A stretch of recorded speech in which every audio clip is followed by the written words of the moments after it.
Good evening, AAHOA and CHNLA members and California hoteliers. My name is Darshan Patel, and I have the distinguished honor of being your CHNLA chairman this year, as well as an AAHOA lifetime member and an ambassador in the North Pacific region. It's no secret that in the last 7 months, we as an industry, especially here in California, have faced unprecedented difficult times. From a pandemic to wildfires to civil unrest, we as an industry have suffered immensely. Throughout this suffering, associations like AAHOA and CHLA have stepped up to provide resources and assistance to our industry in times of need. Today, I am honored to be joined by a panel of distinguished hoteliers and leaders from our very own industry, and we are going to spend the next 45 minutes just going over some of the struggles that we have faced in the last 7 months, as well as looking forward to what we can expect in 2021 and beyond. Without further ado, since we do have a short schedule and a jam-packed agenda, I'm going to turn to our panelists and ask them to briefly introduce themselves to you all, although many of them are familiar faces. As I said, they've been leaders in their communities. So I'd like to begin by having Trevone to introduce himself. Hi, everybody. My name is Trevone Patel. I am a hotelier, second generation hotelier based here in California. And I was the former national chair of AAHOA in 2009 and 2010. Great. Thank you so much for joining us today, Trevone. Next, we have Jyoti Sarolia. Jyoti.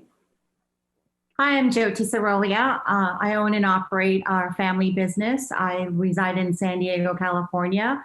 I also serve the South Pacific and been doing so. This is my 6th year as well. Thank you for this opportunity.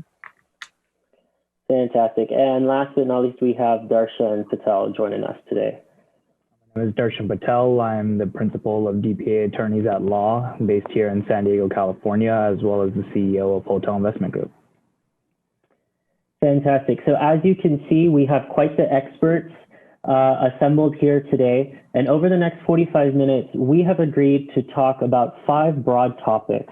And those 5 topics are labor, government and legal regulations, banking and finance, revenue, expenses, and occupancy, and finally, lessons of 2020 alongside opportunities for 2021. Now, before we get started, I do want to just check in. As I mentioned in my intro, I think the last 7 months have been completely unprecedented for all of us in the industry. Actually, coincidentally, the 3 panelists, I was with you all in various ways the first 2 weeks of March. Tarun and I, we were at Click, and then Jyoti and Darshan, I flew down to San Diego for a AAHOA town hall, and the 3 of us presented there. And then within literally 2 or 3 days, something that none of us could predicted hit. So I want to, before we get started, check in with you 3. What have the last 7 months been like for each of you? Just very briefly, if you can summarize the last 7 months in a few words, what would you say? Darshan, do you want to start? Sure. The last 7 months has been just different. I think everyone had a plan for 2020, and Mike Tyson has a very famous quote to say, "Everyone has a plan until they get hit in the face." And I think COVID definitely hit everyone in the face and threw everything in the air. And I think the first couple of weeks, from March 15th onward, everyone was just trying to grasp and understand what exactly was going on and trying to see what the rest of 2020 was going to look like. And so I know that my law firm had a lot of calls just for people trying to figure out what their liability was going to be from all standpoints. And so I think now we've got a hold of it. And I think right around May or June, people really started to understand what they were going to need to do for the rest of the year. And so now everyone's trying to see what they can do going into 2021. Fantastic. Jyoti, any comments on the last 7 months? Well, I echo Darshan's experience as mine, but I kind of want to sell a story here. I've never been an astronaut and I've never been on space, but I felt like I was in the space shuttle being stuck in space as an astronaut. And I had to throw away the guide, the book, everything that we've learned how to operate businesses. And I don't know about you guys, but I had to go back to what Hotel 101 was like for me, and learn how to swim, learn how to survive, learn how to do things differently, change the way we did metrics, be positive, be proactive. I think that got us through the last 7 months. And then I guess we'll continue the other things that we specifically have done to be successful as we can be. But it literally there was no rule book for what was to come and what we were able to experience. But many of us, with the support of each other, did well. Good points. Tarun, any comments on the last 7 months? Yeah, sure. First, I want to thank AAHOA and CHLA for having me here and having me share some of my thoughts. My emotions range from a couple of points. My first emotion was frustration. I've been traveling for the most part for the last 20 years, and it was very difficult to just be home. I first didn't believe what was happening. I thought it was real, but I didn't believe it was happening to me and what was happening with that. That translated to a little bit of sadness. I was really disappointed to see what was happening, all the loss of life, all the different things that were happening, how people were being impacted, how businesses were being impacted because of this. Some people were losing their savings. To now, I'm somewhat grateful to optimistic, and I'll tell you why that's the case. There's a silver lining in all this. Because of this, I had to stay home. I got to spend more time with my family. I got to spend more time with my 2 daughters. That gave me some level of satisfaction that I was there for them the last 6 or 7 months, where I was traveling for the last 20 years before that. And I'm somewhat optimistic as to see what the future holds here. Cautiously optimistic. Hopefully, we're at the bottom of this, and we're going to start tailing and moving forward, and get to some level of normalcy moving forward. Yeah, I mean, you all put it so great. I think the only thing that I would say over the last 7 months for me, I think words like unexpected and unprecedented just don't do justice. And I think I've gone through the 5 stages of grief throughout these past 7 months: denial, isolation, anger, bargaining, depression, and now finally acceptance. So I think acceptance is good. We are here today. We've accepted our fates over the last 7 months. And the good thing is this discussion today is all geared about looking forward. And so hopefully to our members across California, whether you're an AAHOA member, a CHA member, or both, that, we've all been through our 5 stages of grief, and we are finally, hopefully, looking towards acceptance and moving forward. So let's get started here on our first topic. This is the hot button item, is labor. Everybody's favorite topic, has become even more relevant in 2020. If we didn't face labor challenges pre-COVID, we're definitely facing labor challenges now. Issues with employee retention, training, motivation, safety and security, all those things. So I want to hear today from you all, what are your biggest labor challenges right now? And also, what are you doing to keep your employees engaged, safe, and hopeful? Jyoti, do you want to get us going on this topic? Yeah, I think everybody can kind of relate to this, but it's tough to actually keep people working for us right now. I think people don't feel safe to be coming to work. They got used to being home the last 4 months, and I think they're kind of enjoying that a little bit. So getting someone to actually work at your hotel has been a challenge for us. We've had incredible managers that came to the plate and had to cover a lot of the shifts as people took the high road to let's not work for a while till we get a vaccine. And we really invested in them, and we were really blessed to have them lead in that way. So now we're good. But, as leaders, our role is to keep our employees safe. When you ask that question, how do we keep people employed?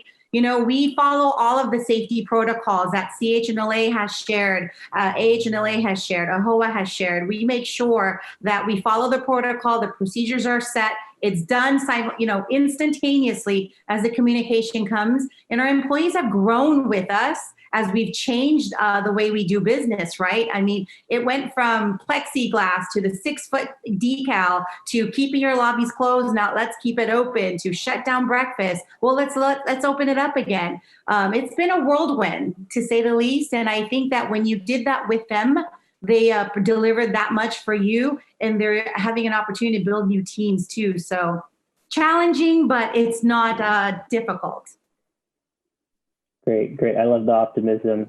Darshan or Tarun, do you have anything to add more to that?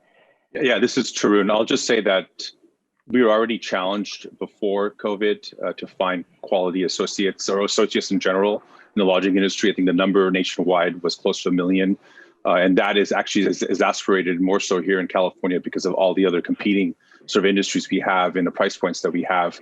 But I've always believed in complete transparency with all of our stakeholders, which includes our associates. So we were very forthcoming. We educated them on our challenges, and we worked together with them, and we challenged them that, hey, look, this is our issue, this is our problem, let's work on it together and come up with a solution together. And it allowed them to become part of that. And that's actually worked well so far with them, especially some of the key associates that we've had for such a long time. They've been through it with us through thick and thin, and they wanted to see how they could overcome this other challenge that we've had as we move forward. Yeah, I think an area that we overlook a lot is buy-in. You know, our associates, they are the face of our companies, they're the face of our hotels. And I think we need to do better about having them be a part of the process and getting their buy-in. And so I think, you know, both of you have kind of captured the essence of that, is about, you know, involving them as opposed to telling them and using best practices. Sorry, I want to just add one other point is I also feel like the incentive system is on its head to some degree as well. I think, you know, with everything the stimulus and the CARES Act came out with, is starting to pretty much motivate employees not to come back to work as well. I've heard from a lot of employers as well as ourselves here, where there are a lot of employees that want to stay on unemployment because they're making more money on unemployment than they would be if they were actually working. And so I think that's creating an incentive for employees not to come back to work, which at the end of the day will end up hurting the entire economy. You know, Bijan, I want to add to that. You know, the first 30 days, we actually had a premium. We paid people 25% more than their normal salary just to make sure that they would not, you know, consider going on unemployment, because it was very tempting to do so. We were able to retain almost 85% of our staff because of that. Obviously, when you looked at it long term, it didn't seem like it was going to be a financial thing to be able to do throughout the year. But with the introduction of the PPP, we're able to continue to do that as well. So it's a great point, Darshan. Fantastic point. Well, this takes us to our next topic, actually. So wonderful transition here. But let's talk about government and legal regulation. So COVID has certainly demonstrated how federal, state, and local governments impact our business. Sometimes in good ways, such as loans and financial incentives, but sometimes in other less helpful ways, as we have seen here in California with slow or burdensome reopening guidelines, right? So Darshan, kind of with you have a unique perspective because you not only have the hotelier perspective, but you have the legal perspective as well. Can you tell us what you see as the biggest challenge for the hotel industry right now, especially on the legal front, with kind of our state or local governments in terms of, you know, COVID-19 and liability and all that kind of thing? Curious on your perspective on this. Sure. You know, I think there's a lot of liability and a lot of shrinking margins that can come from COVID, whether it's, you know, a lot of the counties are now realizing the power that they have. I think before then it was really in the power of the cities to control a lot of the regulations, but I think the counties are now waking up to understand the true power that they have because health regulations are in their purview. And so depending on which county you're in here in California, a lot of counties have been a lot more aggressive when it comes to their protocols when it comes as it pertains to COVID and when you're able to open, your occupancy that you're able to have for your hotel itself. And then, you know, there's a lot of regulation that hasn't come out yet. You know, when it comes to government legislation, they're usually a decade and a couple of decades even behind when it comes to the internet itself. We're still seeing new regulation coming out. Seeing as COVID has been something that's just come out right away and everyone is still trying to catch up to figure out how to solve this pandemic. I think we're going to get a lot of regulation when it comes to cleaning protocols, OSHA regulations, insurance standards, and the like. And I think all of those things are going to make it harder for the average hotelier or even larger hoteliers to maintain a profit during this time. Yeah, I think those are good points, and it kind of echoes what we did at CHLA in the very beginning. We were very quick to roll out. We kind of noticed that, okay, we have 58 counties. The county health directors have been empowered to suddenly start making decisions. And so we quickly recognized that, we needed to have a cohesive set of guidelines and standards that we as an industry could adopt. Otherwise, as we've seen before, we could suddenly have 58 different reopening guidelines. And I think I'm very proud of Team CHLA and what we did in terms of getting that guidance out in early May. And then ultimately that guidance led to our reopening of hotels on June 12th. Because if we didn't do that, I feel like, just as you're mentioning, Darshan, we would have had 58 different guides. And both of you, both Jyoti, Darshan, you guys have portfolios that span the entire state. So if you imagine, scales of operation, you have one hotel in one county can do one thing and the other hotel in another county or city can't do another thing, right? So I think it's important. I think we kind of went on the offense, which we don't really get to do very often here in the state of California, but I think it paid off.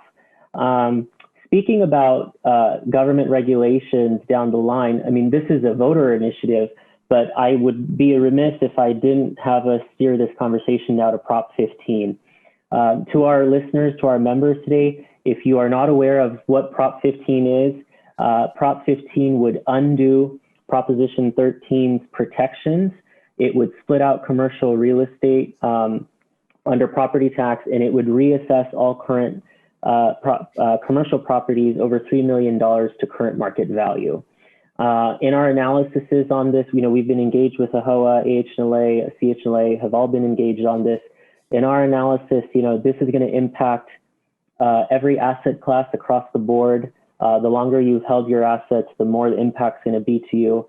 And on average, we're looking at a 5 or 6 digit increase. So I'm curious to hear from the panelists today how Prop 15 is scheduled to affect you and kind of what your thoughts are on our efforts to kind of defeat the proposition.